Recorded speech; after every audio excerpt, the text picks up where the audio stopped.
I remember the moment they looked at me, not with concern, but with a kind of dismissive finality, as if I were an inconvenience they had to solve. It was a Sunday afternoon, the kind of golden, too bright afternoon that usually means everything is supposed to be perfect. Everything was supposed to be blending. Everything was supposed to be asterisk, easy asterisk.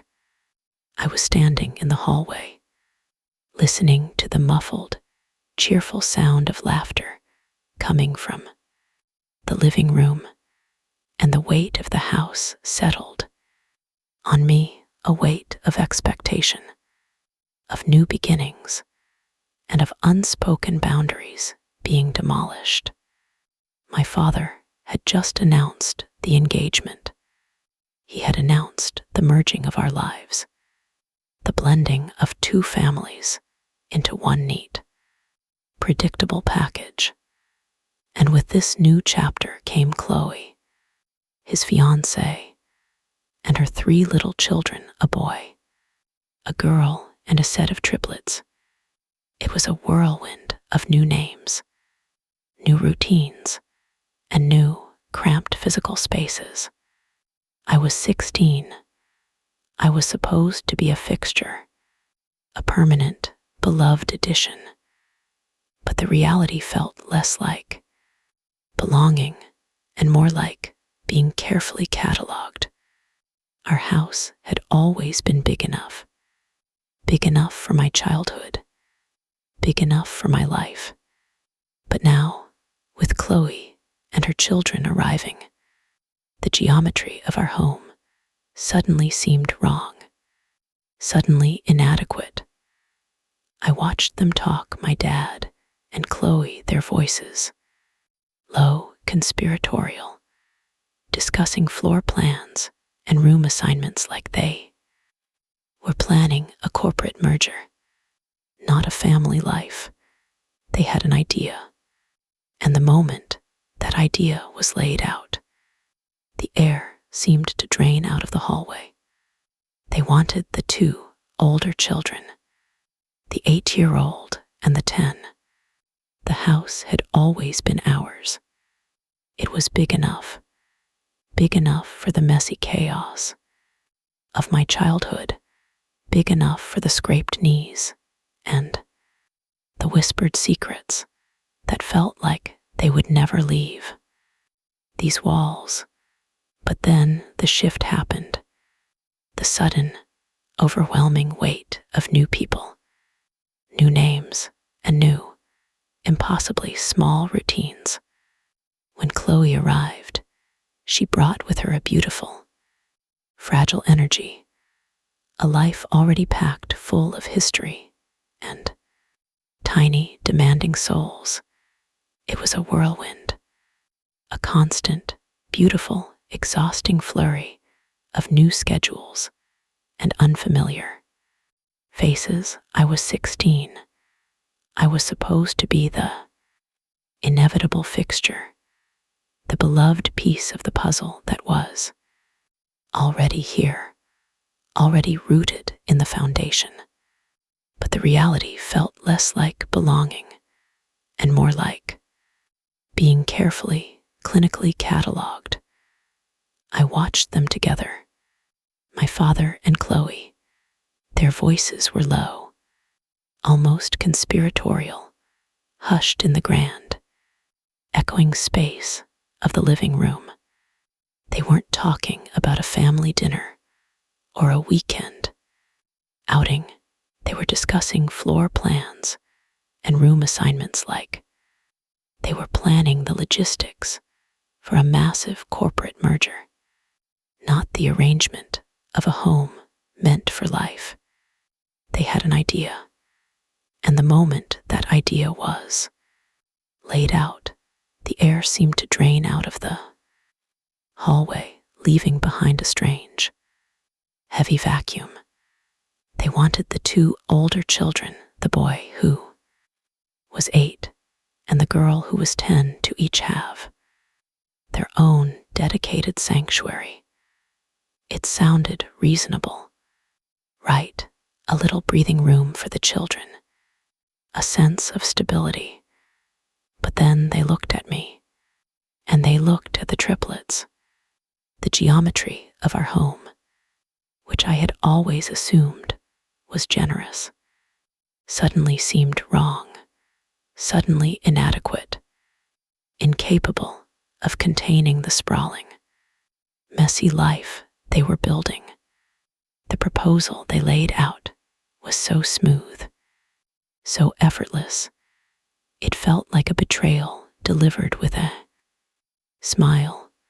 My dad started with the rationale, speaking of optimal space utilization, a phrase that felt utterly sterile coming from him. He explained that since my room was the largest, and since I didn't live here full time, it was the most logical place for the group of 3 toddlers. I felt a cold shock wash over me, sharing my space, my sanctuary, with 3 little beings who hadn't even learned to walk properly yet. It wasn't a practical arrangement. It was a strategic one. I tried to argue, of course. I argued that the 2 older children, the 8-year-old and the 10-year-old, could share a room, a temporary measure, of course, and that I could take the smallest, most basic room until I finally moved out. I kept my tone even, careful to sound reasonable, to sound like the adult who understood logistics.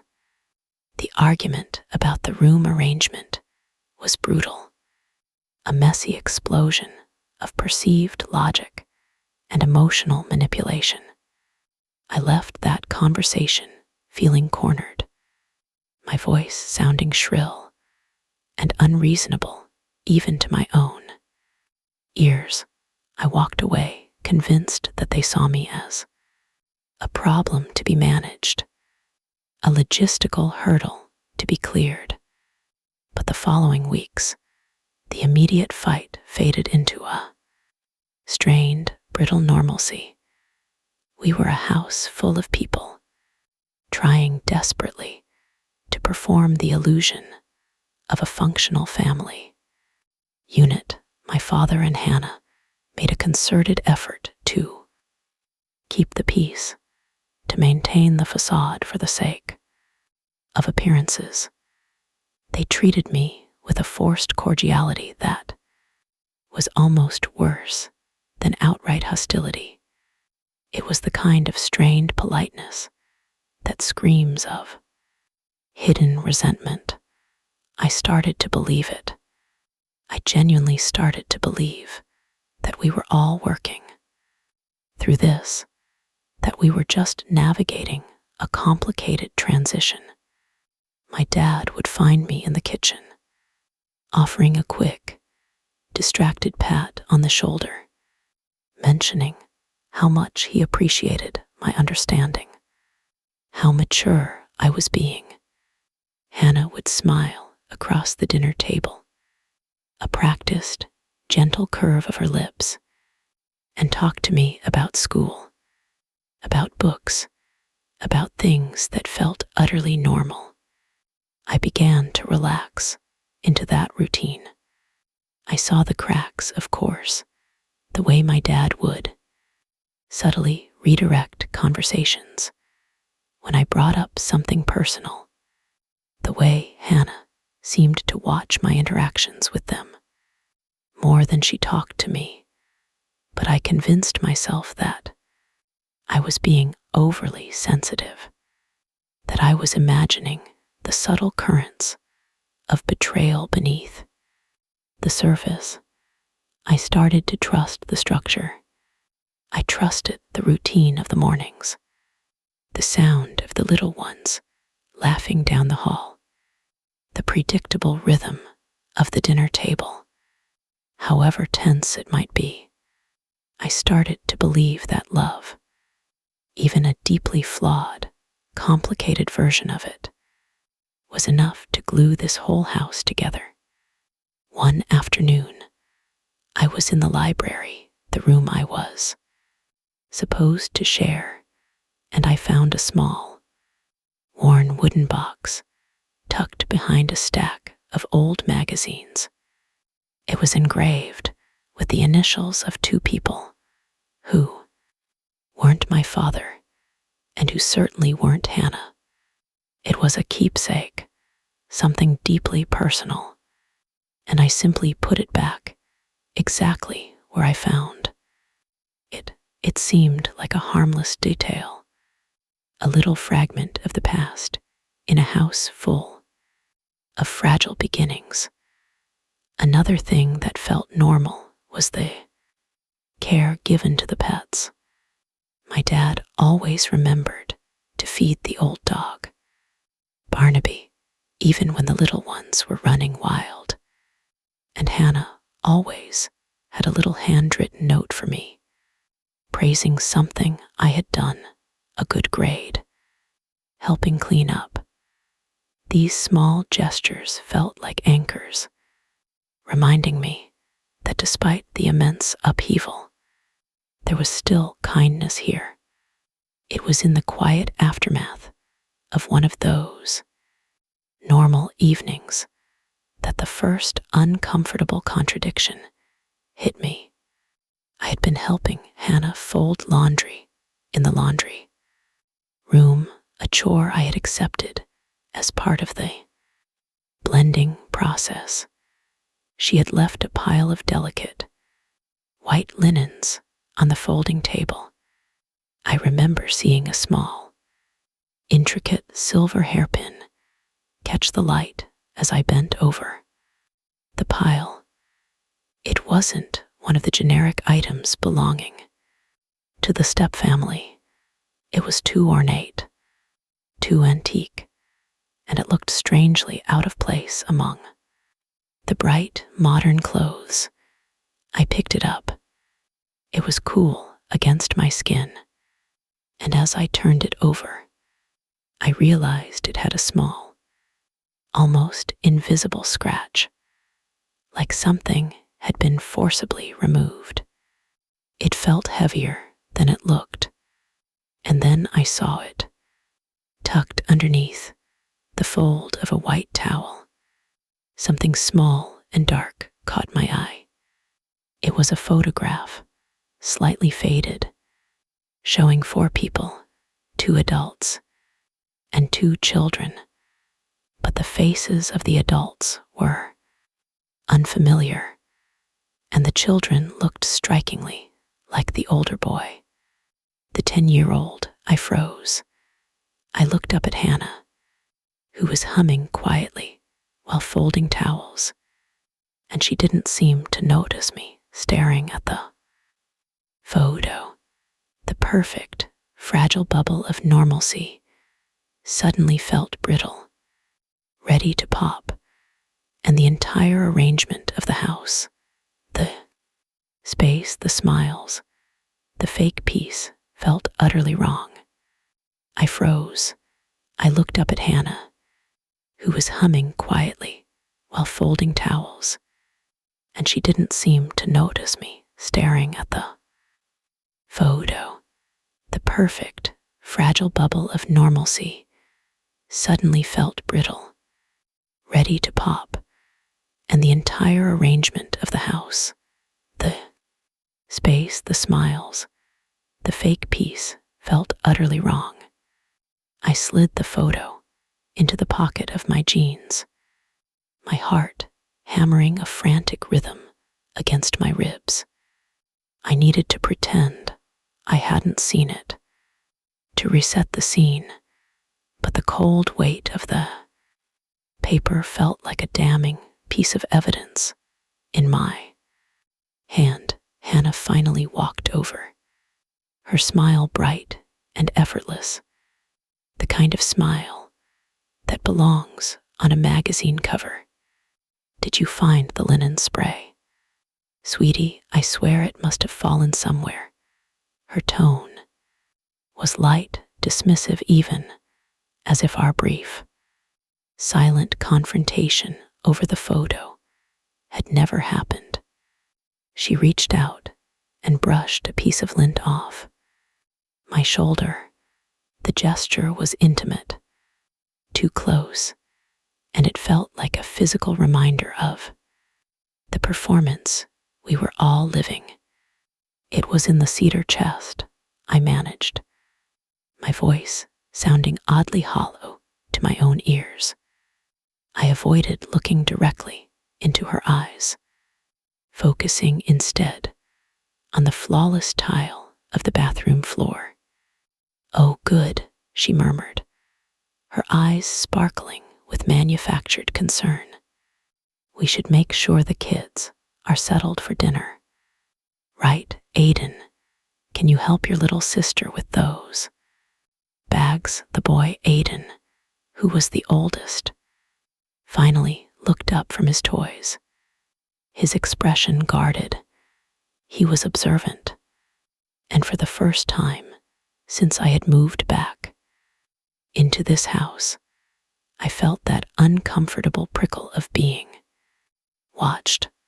We're going to the community picnic tomorrow, Hannah continued, sounding overly cheerful. It's going to be a big family affair. I was hoping we could all go. I watched her whole body radiating an exhausting level of forced cohesion. She spoke of picnics and family gatherings as if they were the natural state of things, never factoring in the fact that for me, this house was still a carefully maintained truce, not a true home. But the photo kept playing in my mind. Who were those people? And why was the boy in that picture so much older, so much more developed than the 10-year-old standing right here? Was it just a coincidence? Was it a memory? Or was it a planted lie? I spent the next few hours moving through the house. In a fog of suspicion, I started noticing things that shouldn't have been there. A chipped ceramic figurine in the hall that looked like it had been recently cleaned, but not naturally. A faint, almost metallic scent in the air, like old copper mixed with expensive floral soap. Details that felt too sharp, too noticeable, like someone had dusted the house for fingerprints. When I finally found myself alone in the kitchen, the late afternoon sun slanting through the window, casting long, dramatic shadows, I leaned against the counter, my breath catching in my throat. I pulled the photograph out of my pocket. I stared at the faded image, trying to find a connection, a pattern, a single thread that could unravel the whole tapestry. It was too neat, too perfect. I looked at the picture again, tilting it until the sunlight hit it just right, and noticed something else. On the bottom right corner, faintly visible beneath the grime of age, was a small, almost invisible marking, a faint initial.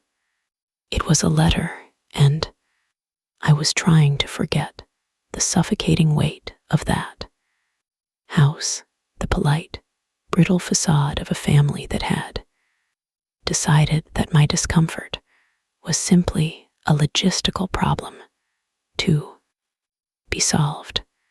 I had built a whole new life with my mom, a quiet, steady peace that felt like the only truth I had ever known. It was a life defined by my own space, my own rhythm, and the absence of forced proximity.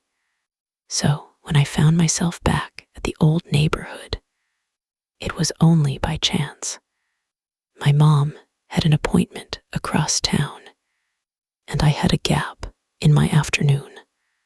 The old house, the one that had been the stay for my minor revolution, was undergoing some sort of deep, clean a pre-sale frenzy, I gathered.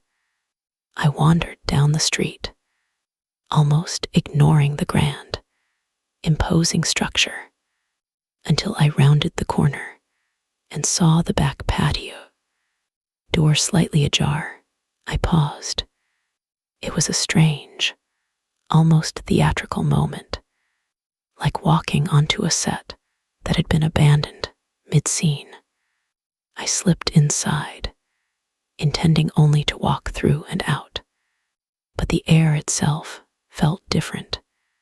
It was heavy, steeped in the scent of old wood, polish, and something vaguely metallic, like old copper mixed with expensive floral soap.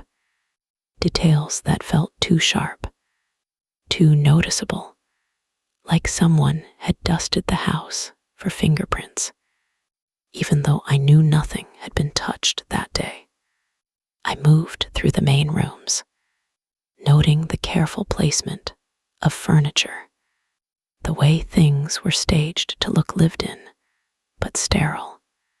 It was like they were curating a memory, an expensive, empty exhibit of their past lives. Eventually, I drifted into what must have been a formal dining room, the late afternoon sun slanting through the high window, casting long, dramatic shadows across the polished floor. I leaned against the counter, my breath catching in my throat, the feeling of unease coiling low in my stomach. I pulled the photograph out of my pocket. It wasn't mine. It was tucked into a dusty corner of the mantelpiece, hidden beneath a heavy crystal vase that smelled faintly of lavender and regret. I stared at the faded image, trying to find a connection, a pattern, a single thread that could unravel the whole tapestry of what I thought I knew. It was a group shot, posed stiffly, filled with people who looked both happy and vaguely trapped. My heart started beating a little faster. I felt a familiar, sickening tug of recognition, a feeling I had spent the last year meticulously erasing. I looked at the picture again, tilting it until the sunlight hit it just right. The moment was suspended, frozen in time, a perfect, manufactured portrait. And then I noticed something else. On the bottom right corner, faintly visible beneath the grime of age and the patina of years, was a date, a specific, faded number, printed in the corner like an afterthought. It was the exact day I had moved into this house, a day I had spent years trying to forget, a day that represented the moment everything shifted and the secrets began to accumulate like dust in the corners of this beautiful, suffocating home. I felt the blood drain from my face, leaving a cold, hollow echo behind my ribs. I knew that date. I knew what it meant. I slowly lifted my gaze from the picture, finally meeting the eyes of the person sitting across from me. Their expression was a masterful blend of concern and utter neutrality, a perfect emotional shield. "You're remembering things incorrectly," they murmured, their voice smooth and low, like aged velvet that covered something sharp. It was a coincidence, just an old picture we found. In the attic. No, I whispered, the word tasting foreign and dangerous on my tongue. It wasn't a coincidence. This date, this picture, it connects to everything. It connects to the reason I never knew where I came from. A faint smile flickered across their lips, a gesture that never quite reached their eyes. You are spiraling, dear. You are inventing narratives to fill the void of uncertainty. We all have our pasts, and sometimes the memories we cling to are just as faded and unreliable as the photograph itself. But you know, I pressed, leaning forward, trying to inject enough raw desperation into my tone to crack their composure. You know I'm right. You know why I keep seeing this date. You know what it means to me. They sighed, a theatrical, disappointed sound that seemed designed to make me feel like I was inconveniencing them. You are always so dramatic. We are trying to move forward, to build a life here, and you are dragging us back into the shadows of suspicion and old resentments. It is a burden. Really, the word burden hit me like a physical blow. It was dismissive, patronizing, and it stung worse than any accusation. I gripped the edge of the antique table, my knuckles white. So, you think I am making this up, that I am delusional? I challenged, my voice trembling with a mixture of fury and profound sadness. I think, they corrected gently, that you are overwhelmed, that you are interpreting a simple family artifact through a lens of suspicion. You are interpreting the past as a villain, and that is unfair to everyone who loves you here. I stared at them, searching for a flicker of truth, a moment where the mask might slip, but they were impenetrable, polished in their denial. They had built a fortress of believable excuses and well-meaning gaslighting. I felt the terrible, sickening pull of almost believing them, the exhaustion of fighting against such a cohesive, smooth lie. You sound like you've done this before, I murmured, the realization dawning with cold clarity. You sound like someone who is very skilled at redirecting blame. The slight tightening around their eyes was the only giveaway. They shifted slightly, crossing their arms, and the air in the room thickened, becoming heavy and suffocating. You are imagining things, they repeated, but the conviction had wavered. I stared at them, searching for a flicker of truth, a moment where the mask might slip, but they were impenetrable, polished in their denial. They had built a fortress of believable excuses and well-meaning gaslighting. I felt the terrible, sickening pull of almost believing them, the exhaustion of fighting against such a cohesive, smooth lie. You sound like you've done this before, I murmured, the realization dawning with cold clarity. You sound like someone who is very skilled at redirecting blame. The slight tightening around their eyes was the only giveaway. They shifted slightly, crossing their arms, and the air in the room thickened, becoming heavy and suffocating. The silence that followed was louder than any shout, filled only with the weight of their collective disapproval. "You are imagining things," the stepmother repeated, her voice laced with a brittle kind of sweetness that never reached her eyes.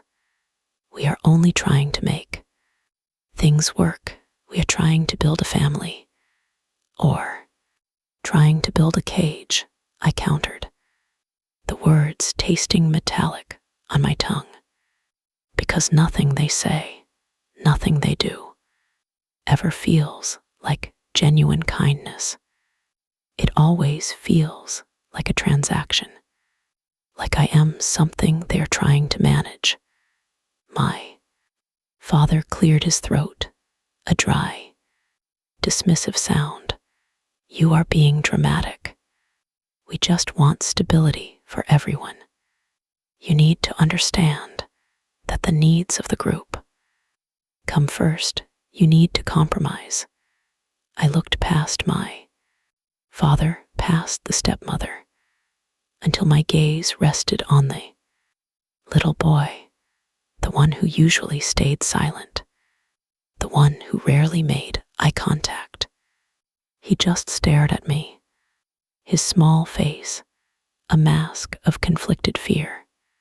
I watched him, waiting for him to crack, for him to betray the perfect illusion they had built around themselves, but he didn't.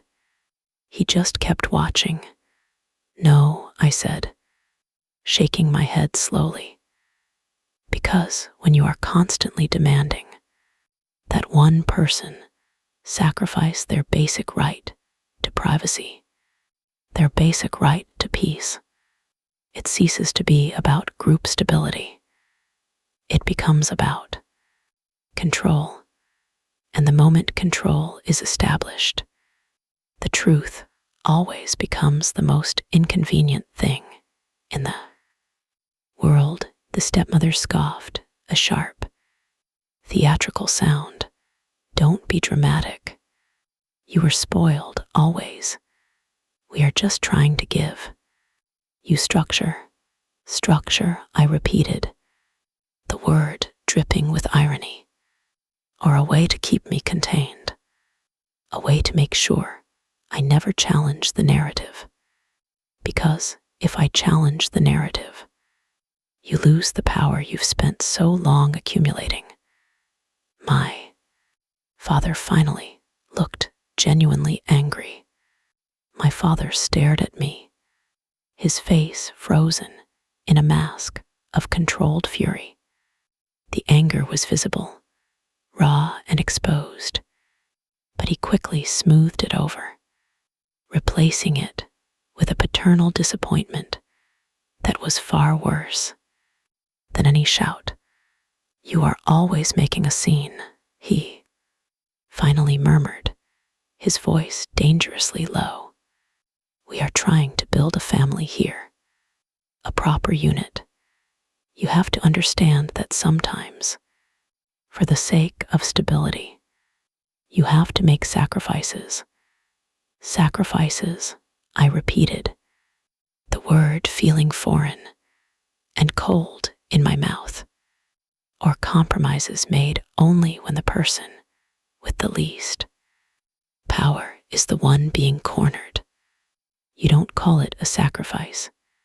You call it structure.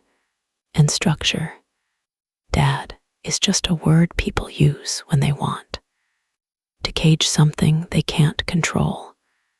The stepmother, whose name I still struggled to pronounce correctly, finally spoke, her voice dripping with artificial concern. "You are being dramatic, darling. Honestly, we are trying to blend our lives, and you are making it impossible. It's a lot for everyone. It is a lot for me asterisk," I countered, refusing to back down, even though my chest was tightening with the effort. "It is a lot to be treated like a variable in your household budget, like an inconvenience that needs to be minimized so you're new. Perfect life can fit around me. The tension in the room was so thick, I could barely breathe. It was the kind of silence that isn't peace. It's the quiet before a physical blow. I felt watched, not just by them, but by the weight of their entire performance. Then the front door opened. It wasn't a relative, or a friend, or even a neighbor. It was Mrs. Albright, the woman who lived across the street, a woman who had always maintained the facade of perfect suburban civility. She stood in the doorway, holding a casserole dish, her smile wide and sickeningly sweet. "Oh, I just wanted to drop off these lemon bars," she chirped, her eyes immediately zeroing in on the tension, on the palpable discord. She didn't look at me, though her attention was fixed entirely on my father and the stepmother, and that change in focus felt like a physical blow. Oh, thank you so much," Eleanor, my mother-in-law Hannah, said, managing a brittle, overly cheerful laugh that sounded entirely forced. She accepted the casserole dish from the neighbor, her fingers brushing against mine. A fleeting moment of contact that felt electric and wrong. My father, who had been standing stiffly by the mantelpiece, finally straightened up. He smiled, a wide, practiced gesture that never quite reached his eyes. "You shouldn't have come, Eleanor, but it's wonderful of you.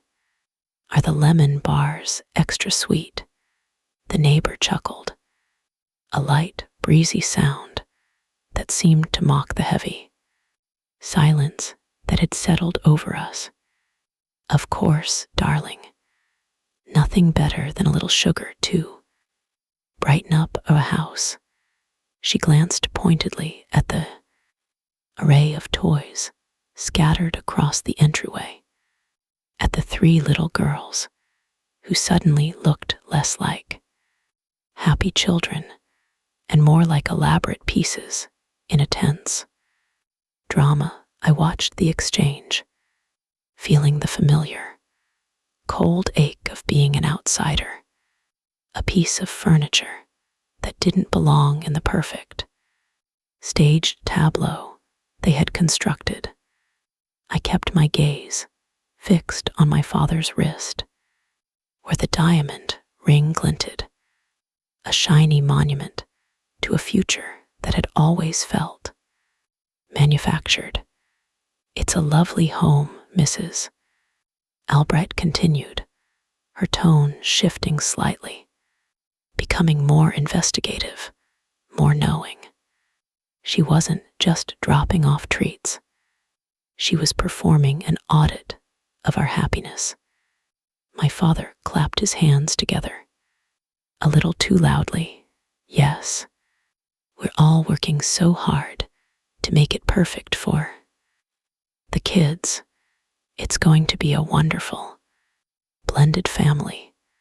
Hannah nodded vigorously, her eyes flicking to me, a warning glare that said, "Stay out of it." It was then that the secret slipped out. It wasn't a shouted accusation or a dramatic confrontation. It was the way Mrs. Albright tilted her head, her eyes landing not on the toys or the furniture, but on a small, dusty wooden box tucked away on the top shelf of the built-in bookcase in the hall. "That old box," she murmured, her voice dropping to a conspiratorial whisper that somehow carried to every corner of the room. "The one with the brass clasp. I remember when your father used to keep his college Letters in there, before all the renovations. My father's entire posture changed. He went rigid, like a statue carved from ice. He took a step toward the bookcase, and the smile vanished from his face, replaced by a sudden, deep panic. My mother-in-law, Hannah, didn't notice. She was too busy arranging the parfait cups, too focused on the superficial performance of domestic bliss. I felt a sudden, overwhelming surge of clarity. The pieces of the puzzle, the forced sharing of rooms, the sudden, unexplained emphasis on my lack of belonging, the constant need to perform happiness for the outside world all snapped into place. I remembered the boxes. I remembered the arguments I had with my mother about my father's past. I remembered the way he always dismissed my concerns, waving them away with a charming, hollow laugh. I looked at the box, and then I looked at my father's face, seeing the fear there, not of being caught by the neighbor, but of being exposed. Did you know, Mrs. Albright continued, her voice now humming with the satisfaction of a perfect mystery, that the letter inside that box, it wasn't from college. The blood drained from my face. I stared at my father. He opened his mouth, a frantic, desperate sound starting to form, but he couldn't get the words out. He looked trapped, cornered by the weight of a single, dusty wooden box. The silence that followed was deafening. It was a silence that swallowed all the cheerful noise of the outside world, all the laughter of the children, all the sickening sweet scent of lemon bars. I felt the floor drop out from beneath me. I didn't know what I was seeing or what I was hearing, but in that moment, the truth, raw and brutal, finally hit me. It was a betrayal so deep, so profound, that it didn't just shatter my understanding of my family. It shattered my understanding of reality itself. I couldn't breathe. I couldn't speak. I couldn't breathe. I couldn't speak. My vision tunneled, focusing only on the dusty wooden box and the sickening sheen of sweat on my father's brow. It wasn't just a piece of history he was holding. It was a cage, and he was the one locking me inside it. I finally found a breath, a ragged, painful gasp that tore through the oppressive silence. My mother, who had been standing by the window, watching the whole farce unfold, finally stirred. She didn't look at the box or at my father. She looked at me, and in her eyes, I saw 1,000 things I had spent my entire life trying to understand. Fear, resignation, and a fierce, protective sorrow that felt entirely new. I took a hesitant step forward, my legs barely supporting my weight. Every instinct screamed at me to run, to turn and vanish into the nearest shadow, and never look back. But my feet felt rooted, anchored to the spot by the sheer force of the deceit hanging in the air. What did I do with the truth? The pieces of this puzzle, the whispers, the sudden absences, the unexplained wealth, the subtle ways my father always minimized my existence. Favor of the new family, they all clicked into place with a horrifying metallic snap. They weren't coincidences. They were meticulously built lies. My father finally found his voice, but it was weak, strained, like a marionette whose strings were being pulled too hard. Sweetheart, you don't understand. It was complicated. It was years ago. You need to trust us.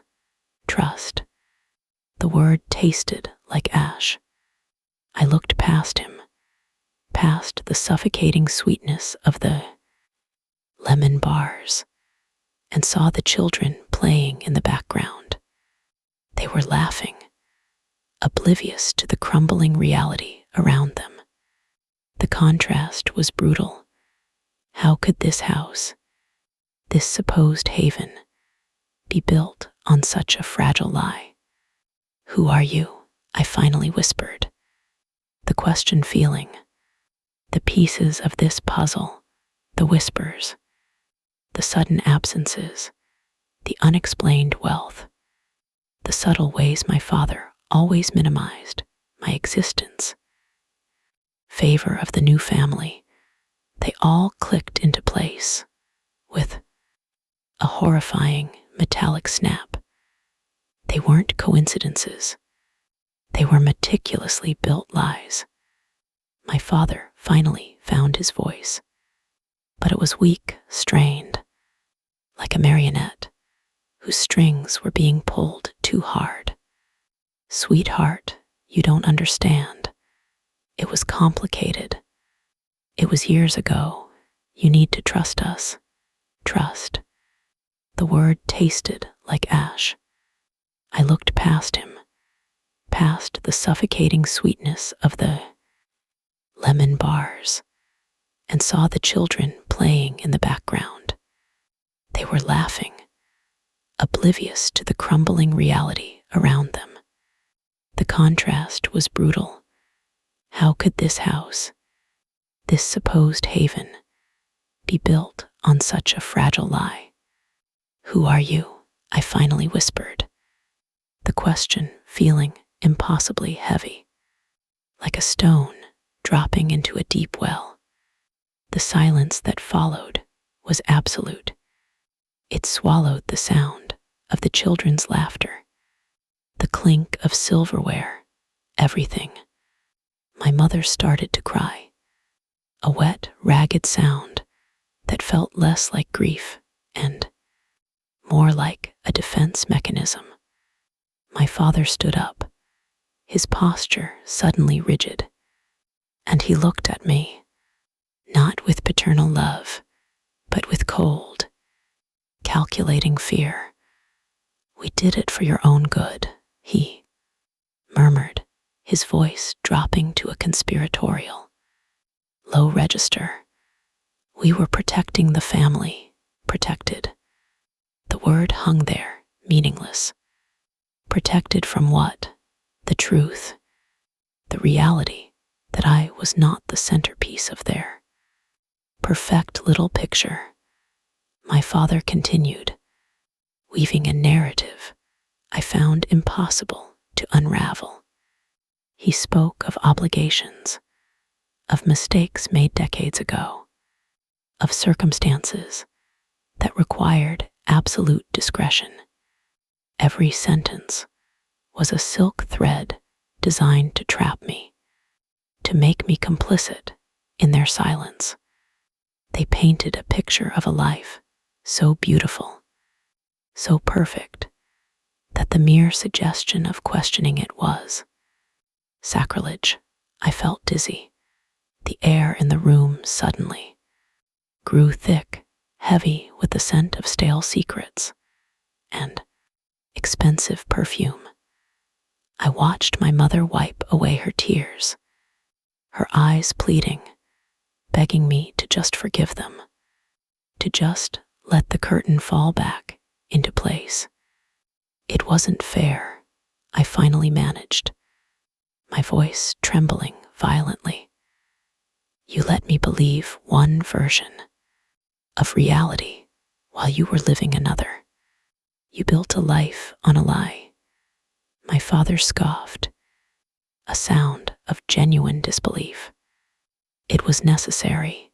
You were a child. You wouldn't understand the sacrifices we had to make to keep everything together. Sacrifices. Was I just a loose end? A memory they had to manage. I remembered the small, seemingly innocuous moments. The way they always guided the conversation back to the new family. The way my stories were always glossed over with a vague chuckle. The way my father never quite met my eyes when I brought up my own childhood. It wasn't just a lie. It was a constant, systematic erasure of me. My mother finally knelt down, reaching out a hand, her fingers brushing against my arm. Her touch was feather-light, and it felt utterly alien.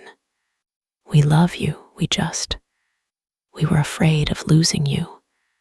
But the fear wasn't for me. It was for the illusion they had constructed. The revelation wasn't about money, or even about the houses. It was about history itself. It was about the sheer volume of time they had spent actively preventing me from knowing my own family's truth. It was a wound that ran deeper than any single incident, deeper than the arguments over room assignments or the petty slights at holiday dinners. It was about the sheer, unrelenting volume of time they had spent actively erasing the possibility of me existing in a space that was authentic. It was about a history that was fundamentally rewritten every time I opened my mouth. I finally understood that the love they preached, the love they seemed so desperate to maintain, was conditional. It was conditional upon me fitting into the flawless, polished mosaic of the perfect blended family they believed they deserved. I was the crack in the porcelain, the messy smudge on the pristine dinner plates. My mother's gentle hand, which had felt so comforting moments before, now seemed to guide me toward a terrifying clarity. She wasn't afraid of losing me. She was afraid of losing the asterisk idea of me, the idea of the daughter who could seamlessly integrate, who wouldn't rock the boat, who would simply exist quietly within their carefully constructed little bubble. The realization hit me with the force of a physical blow. I wasn't the main conflict. I was the inconvenient variable. I looked at my father, who sat across the room, smiling that brittle, practiced smile that he had perfected over the last year. He wasn't seeing me. He was looking asterisk through asterisk me, calculating the least amount of effort required to keep the peace. He was calculating the emotional cost of my independence. And that was the worst part, the deepest, most agonizing truth I had to face. It wasn't just that they were struggling to blend their lives. They were struggling to blend themselves. They were so terrified of the messy, complicated truth of who they were, of their own unresolved grief, their own compromises, their own failings, that they were willing to sacrifice any version of me that threatened their perfect narrative. I finally found my voice, and it was barely a whisper, yet it echoed in the massive, empty living room. You all think this is about building a family, I said, the words tasting like dust and old regret. But it's really about building a monument to yourselves. A monument that requires every stray piece of grit, every unpredictable emotion to be polished away. The silence that followed was immediate, suffocating. My father's smile faltered. My mother's eyes widened, not in hurt, but in a sudden, panicked calculation. They needed me to accept their version of reality. They needed me to believe that sacrifice was synonymous with love. I stood up, feeling a strange, liberating lightness in my chest. I didn't feel anger or even sadness. I felt exhaustion, the kind of profound weariness that comes from performing a role for too long.